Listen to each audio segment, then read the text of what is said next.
تخيل معايا إن مجرم واحد مش بس يلهم أديب نوبل نجيب محفوظ إن هو يكتب واحدة من أعظم رواياته اللص والكلاب. لا، ده كمان يتسبب في إن رئيس جمهورية بحجم جمال عبد الناصر يصدر قرار بتأميم الصحافة المصرية كلها بسبب غلطة مطبعية كارثية في منشط جورنال. فأهلا بيكم في حلقة جديدة من بودكاست من الأرشيف. أنا أحمد غنيمي، والنهاردة هنفتح ملف أسطورة الإجرام في الستينات، السفاح المثقف محمود أمين سليمان، البطل الحقيقي لفيلم ورواية اللص والكلاب. وعامة دي مش مجرد قصة حرامي عادي، دي بجد ملحمة درامية عن ازاي الخيانة المزدوجة ممكن تحول إنسان بيحب يقرأ ويلبس شيك لوحش كاسر بيدور على الدم، لدرجة إن أخباره كانت بتتصدر منشطات الصحف ونشرات الأخبار، والناس كانت بتتعامل معاه كأنه أبو زيد الهلالي أو بطل شعبي بياخد حق الغلابة من الأغنياء. فعامة كل دوت هنعرف في حلقتنا، وما تنسوش إن انتوا تعملوا لايك وسبسكرايب. ويلا بينا نبدأ حلقتنا. في البداية علشان نفهم مين أساسا محمود أمين سليمان اللي أنا بكلمكم عليه ونفهم تركيبته، لازم نرجع لجذوره. محمود كان شخص بينتمي لأسرة مصرية أصلها من الصعيد، وتحديدا من مركز أبو تشت في محافظة قنا. والده ساب الصعيد وهاجر لبنان علشان يشتغل هناك، وفي لبنان اتولد محمود ونشأ وسط أسرة مكونة من 5 أبناء. محمود على الناحية التانية ما كانش طفل عادي. الإجرام كان بيجري في دمه من وهو صغير، لدرجة إن هو ارتكب أول جريمة سرقة ليه وهو عنده 9 سنين بس. وقتها الشرطة سلمته لأبوه لصغر سنه لأنه مجرد عيل، ولكن دي كانت مجرد تسخين. ولما كبر شوية انضم لعصابة محترفة، ووصلت بيهم الجراءة إن هم يخططوا وينفذوا عملية سرقة للقصر الرئيس اللبناني السابق كميل شمعون. طبعا الأمر كان هيعدي عادي لو كانت العملية دي مرت بسلام، لكن على الناحية التانية العملية دي ما مرتش بسلام خالص، لأن العصابة قتلت واحد من حراس القصر، والبوليس اللبناني قدر إن هو يقبض على محمود. وطبعا في الحالة ديت بيتسجن، واتسجن فعلا محمود لمدة 4 أو 5 سنين تقريبا. بس المشكلة الأساسية إن الحادثة دي ما أثرتش على محمود بس، لأ، دي وصلت لوالده ولعيلته. الحادثة خلت السلطات اللبنانية تبدأ إنها تضطهد والده وشركته، وساعتها قرر الأب إن هو ياخد عيلته ويرجع بيهم على مصر سنة 1953 بعد 33 سنة من الغربة. وفعلا بيستقروا في حي الحضرة في اسكندرية، ومحمود قدر إن هو يهرب من السجن في لبنان ويرجع وراهم على مصر متخفي. طبعا العيلة اتصدموا، انت ازاي هربت وهكذا. ولكن لما محمود رجع مصر أعلن توبته قدامهم، وقال لهم اللي هو خلاص أنا يا جدعان أنا بطلت سرقة وحرام. وفضل الأمر مستقر لغاية ما بتيجي وفاة أبو محمود. وبعد وفاة والده محمود ورث كل أملاكه وباعها، وقرر إن هو ينزل يستقر في القاهرة، ولكن الطبع يغلب التطبع.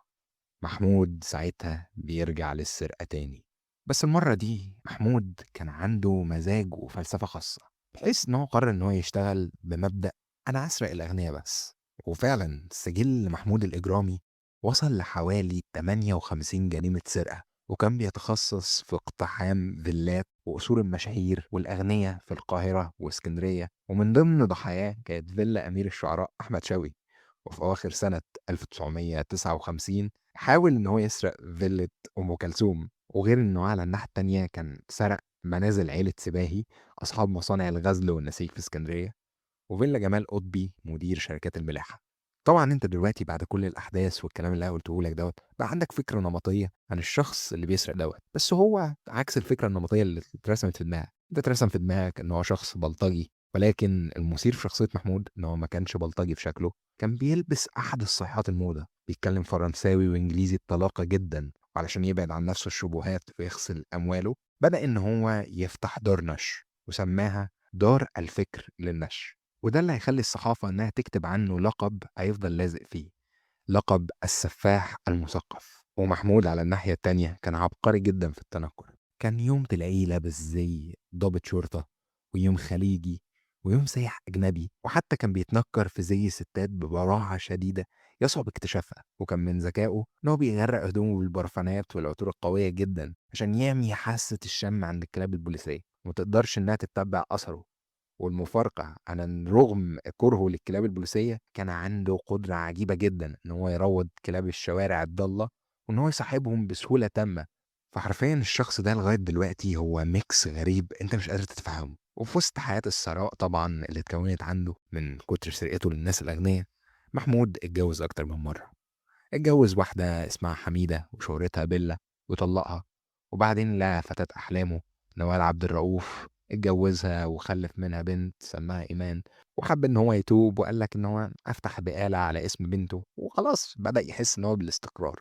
وطبعًا الأمر دوّة كان على غرار إن هو بيتظاهر إن هو ثري لبناني، وقُلت لك إن هو كان بيلبس أحدث صيحات الموضة، وكان فتح بعد محل البقالة ورشة موبيليا غير دار النشر اللي كانت عنده. ولكن الشخصية دي كانت عاملة حيرة بالنسبة للصحافة، على الرغم إن هو مثقف وعبقري وعقليته فذة، ولكن الشخص ده كان متحوط بالعقد. أنا قُلت لك إن محمود اتجوّز نوال، ولكن محمود أساسًا كان عنده كارثة كبيرة. محمود ما كانش بيثق في حد أبدًا، وكان دايمًا مريض بعقدة الشك في أي ست مع أي راجل. وعلى حسب الكلام اللي كان بيتقال في التحقيقات، محمود كان ناوي فعلًا يروح لدكتور نفساني يعالجه من جنون الشك دوّة. ولكن نوال مراته كانت بدل ما بتهدّيه، كانت بتستغل نقطة الضعف دي دايمًا، كانت بتتدلّل وتثير غيرته العامية وتشكّكه في أقرب صحابه، لحد ما قدرت إنها تحوّل حياته لجحيم من الشك المرضي اللي كان عنده. ولكن بعيدًا عن تصرفات نوال، كانت حياته مستقرة وكان راضي باللي هو فيه، بس الحلو ما بيكملش، ومحمود بيتقبض عليه تاني وبيدخل السجن. وهنا وهو محبوس بدأ يلاحظ إن قضيته بتتأجل كتير بشكل غريب، ولما سأل زمايله المساجين نزلت عليه الصعقة، وعرف إن مراته حبيبته نوال بتخونه. بعد ما عرف إن مراته حبيبته نوال كانت بتخونه، اكتشف إن مراته ما كانتش بتخونه مع أي حد، لأ، دي كانت على علاقة غرامية مع محاميه وصديقه الأنتيم بدر الدين أيوب. المحامي الخاين كان بيتعمد إن هو يطلب تأجيلات للقضية عشان يطول مدة حبس محمود ويخلاله الجو مع مراته بره السجن. والزيادة في الطين بلة عرف كمان إن أخته على علاقة بصديق تاني ليه، واللحظة دي كانت نقطة التحول المرعبة. الدم طبيعي بدأ يغلي في عروق محمود، وأقسم وهو جوه الزنزانة إن هو هيهرب وهينتقم منهم ويغسل عاره. وراح الأول لنوال، وبحسب روايتها هي كانت قالت إن محمود اتهمها إنها أرشدت البوليس عنه بالاتفاق مع صاحب البيت اللي هما كانوا مأجرينه. والواقعة ديت تحس إنها بوظت كيميا مخه ورسبت جواه كراهية كده ناحية كل الستات، وحولته من مجرد حرامي لشخص أسوأ بكتير بيدور على الانتقام. محمود بمهاراته المعتادة وذكائه الفطن قدر إن هو يهرب من السجن، وبدأ رحلة البحث عن مراته والمحامي. بدأ أول شيء إن هو راح على بيت أهل نوال، وهناك لقاها قاعدة مع والدها ووالدتها وأختها. راح محمود على طول طلع مسدس من جيبه وضرب 6 أو 7 رصاصات في اتجاه نوال، ولكن من سوء حظه أو من حسن حظها ولا رصاصة جت فيها، وأصاب أختها ب3 رصاصات. وفي روايات تانية بتقول إن هو أصاب الخدامة أو صاحبة البيت، بس في النهاية الضحية ما ماتتش. وساعتها محمود على طول هرب واختفى كأن الأرض انشقت وبلعته. ولكن تقول إن هو يقف عند كده؟ لأ، ما وقفش عند كده، راح على بيت المحامي صاحبه بدر الدين أيوب علشان إن هو يحاول إن هو يقتله، بس ما لقاهوش في البيت، فقام قاتل الخدم والطباخ اللي كانوا موجودين أساسًا. وراح بعد كده لواحد صاحب المحامي وسأل عنه، ولمّا الراجل قال له ما أعرفش، طبعًا راح طلّع المسدس من جيبه وضربه بالرصاص في فخده وهرب. والأمر طبيعي مش هيتسكت عليه، والصحافة في الفترة ديّة مسكت القصة دي وعملت منها أسطورة. جريدة الأخبار بالذات بالغت في النشر بأسلوب مثير عشان تزود مبيعاتها اللي كانت واقعة وقتها، والجرايد صورت محمود على إنه بطل لا يقهر. وفعلا محمود كان مستمتع بلعبة القط والفار اللي كان عاملها نوعا ما مع الشرطة، وكان عنده جنون العظمة خصوصا بعد ما الجرايد بدأت تتكلم عليه، وكان بدأ يتباهى بذاته بشكل مش طبيعي. يعني مثلا تخيل حصل يوم 7 مارس إن هو دخل سينما في اسكندرية عادي جدا، والساعة 1 بالليل ركب تاكسي، وهو في الطريق طلع للأسطى سواق التاكسي الجورنان بتاع أول امبارح اللي فيه صورته، وقال له تعرف صورة مين دي؟ السواق لسه هيرد، محمود راح قال له دي صورتي أنا. طبعا السواق اترعب وكان هيموت على نفسه وخلاص كان هيغمى عليه، ومحمود هداه وراح طلع من جيبه خطاب مكتوب بالقلم الرصاص، وطلب من السواق إن هو يسلمه للعقيد محمد البشبيش مفتش المباحث الجنائية ونزل من التاكسي من غير ما يدفع الأجرة. وطبعا السواق طار من كتر الرعب على الاسم وسلم الجواب. ومحمود كان كاتب فيه بيعاتب الشرطة لأنهم انتوا بتحموا مراتي نوال والمحامي، وبيقول لهم دول خانوني وأنا مصر أقتلهم التلاتة مهما كلفني الأمر. والرعب كان مالي المجتمع المصري عامة، لدرجة إن نصابين كتير استغلوا اسم السفاح وبقوا يتصلوا بالفنانين والمشاهير زي مريم فخر الدين وحسن فايق وماجدة والمؤلف أبو السعود الإباري، وبدأوا إن هم يهددوهم بالقتل لو ما دفعوش فلوس ليهم. ومحمود نفسه كان بيقول أنا لست مجرما كما أطلق علي، أنا لم أبغى من ذلك غير شيء واحد، قتل زوجتي وقتل بدر الدين أيوب المحامي الذي خانني. المهم إن محمود فضل هربان فترة كبيرة، والوضع بدأ يتصاعد. وبحلول شهر إبريل سنة 1960 وزارة الداخلية أعلنت حالة الطوارئ، ورصدت مكافأة خيالية وقتها 1000 جنيه. الرقم ده كان كبير جدا، وال1000 جنيه ديت كانت لأي حد يرشد عن السفاح. والدنيا كده بدأت تبقى صعبة على محمود، ومحمود على طول اتخنق، حس برعب رهيب. فقرر إن هو يصبغ شعره بالأكسجين ويخليه أصفر عشان يغير شكله ويهرب على الصيد. وركب عربية نقل على طريق الصيد، بس وهو في منطقة البدرشين عسكري مرور اتعرف عليه، فمحمود ضرب عليه نار وهرب ناحية النيل وركب معدية لمنطقة حلوان. والبوليس ساعتها لقى العربية النقل ولقوا فيها هدوم محمود اللي كان مغيرها. والمرة دي للأسف لسوء حظ محمود الكلاب البوليسية قدرت تشم الهدوم وتتبع أثر محمود لحد ما وصلوا للمكان اللي كان مستخبي فيه. كان مستخبي في مغارة ضيقة في وسط الجبال بتاعت حلوان في جنوب القاهرة تحديدا. ومديرية أمن القاهرة أعلنت إن الساعة صفر خلاص وصلت، واحتشد أكتر من حوالي 10,000 شخص ما بين قوات شرطة وأهالي محاصرين المغارة ديت. والشرطة حاولت إنها تتفاوض معاه عشان يسلم نفسه بكل هدوء، ولكنه رفض تماما واشترط شرط واحد: سلموني مراتي نوال اقتلها وبعدين هسلم نفسي. طبعا البوليس رفض، وبدأت مطاردة ومعركة بالرصاص استمرت 19 ساعة كاملة. متفهم الأمر لغاية ما الضابط اللي اقتحم المغارة كان لابس درع واقي وخوذة ودخل بمدفع رشاش واشتبك مع محمود. من كتر ما محمود كان شخص عدواني جدا وكان مش عايز يسلم نفسه، عمال بيضرب رصاص على الضباط وهكذا. وطبعا زي ما انت متخيل المعركة دي بتنتهي يوم 9 أو 10 إبريل 1960 بمقتل محمود أمين سليمان بعد ما اتضرب بحوالي 17 رصاصة. وفي رواية تانية بتقول إن هو لما ذاكرته خلصت ضرب نفسه بآخر رصاصة ومات، ودفنوه في مقابر الصدقة في القاهرة. ولكن القصة ما بتخلصش لحد هنا. محمود قبل ما يموت بحوالي يومين كده كان قاعد في شقة مأجرة في شارع محمد علي، وكان حاطط قدامه صورة نوال وعياله. كان كاتب خطاب طويل جدا في كراسة مدرسة، والخطاب ده لقيته الشرطة وراح للجورنان يوم 12 إبريل. وكان كاتب بعنوانه محمود أمين يتكلم بعد صمت طويل وينشر هذه الرسالة، وطلب إنها تتنشر كمسلسل أسبوعي، وكان موجهة بجد لرئيس تحرير جريدة الأهرام شخصيا محمد حسنين هيكل.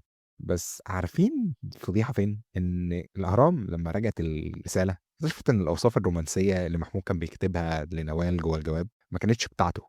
لأ، ده كان ناقل الكلام دوّة بالحرف من كتاب اسمه أم النبي، الكتاب بتاع الأديبة والمفكرة دكتورة عائشة عبد الرحمن الملقبة ببنت الشاطئ. وساعتها علّقت الأهرام وقتها وقالت إن محمود ما كانش مجرد لِص عادي، ده كان حتى لِص في الكتابة، بينقل الحديث من جو الدين الوقور لجو الجريمة. حقيقي عقلية غريبة جدًا. بس عامةً دي ما كانتش الفضيحة، دي كانت بداية الفضيحة، لإن لو الدراما كانت خلصت بموت محمود، لأ، أنتم غلطانين. القنبلة الحقيقية اتفجرت فعلًا تاني يوم بعد مقتل محمود. كان الرئيس جمال عبد الناصر في زيارة رسمية لباكستان، وساعتها جريدة الأهرام حبت إنها تعمل مانشيت قوي في صفحتها الأولى، فكتبت سطرين فوق بعض بالبونت العريض. السطر الأول: مصرع السفاح، والسطر التاني: عبد الناصر في باكستان. وطبعًا ده كان لإن الرئيس ساعتها كان مسافر وقتها لباكستان. طبعًا أنت دلوقتي مستغرب اللي هو فين الفضيحة في الموضوع؟ الفضيحة كانت إن سكرتير التحرير بتاع الجريدة نسي يحط الخط الفاصل بين العنوانين، والجورنال نزل الصبح للشارع بمانشيت كارثي بيتقري كده: مصرع السفاح عبد الناصر في باكستان. الموضوع طبيعي قلب الدنيا، والأمن على طول صادر كل أعداد الجريدة فورا من الأسواق. ده حتى قوات الشرطة العسكرية حصرت مبنى الجريدة.